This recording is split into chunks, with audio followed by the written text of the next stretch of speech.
अस्सलाम वालेकुम दोस्तों, मैं हूं सैयद फहद हाशमी फोटो से। जनाब, अगर आप भी बुके इफेक्ट के शौकीन हैं, अगर आपको भी बैकग्राउंड ब्लर और ऑब्जेक्ट हाईलाइट करना है तो ये वीडियो आपके लिए है। तो आज मैं आपको वीडियो में दिखा रहा हूं 35mm 0.95 लेंस, जो कि बना है फुल फ्रेम कैमरास के लिए और है मैनुअल फोकस और मैनुअल अपर्चर। लेकिन जब आप 1.4 यूज करते करते थक गए, आप कहते हैं यार अब इससे ज्यादा अच्छा हमें रिजल्ट चाहिए, बुके इफेक्ट हमें ज्यादा चाहिए, तो उसके लिए है जनाब ये लेंस लॉवा कंपनी का 35। चलते हैं इसको अनबॉक्स करते हैं और दिखाते हैं इसकी बिल्ड क्वालिटी। लेंस है, बहुत ही शानदार पैकेजिंग है। 0.95 लेटेस्ट वर्जन है, ऑर्गस 35mm लॉवा कंपनी का लेंस है।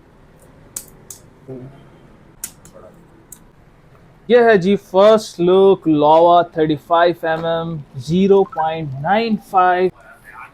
ओह, तो ये है जी 0.95 लॉवा।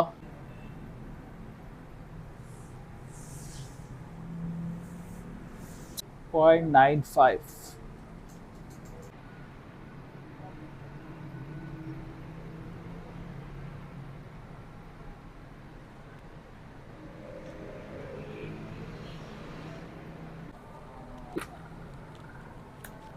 सोनी A6500 पे।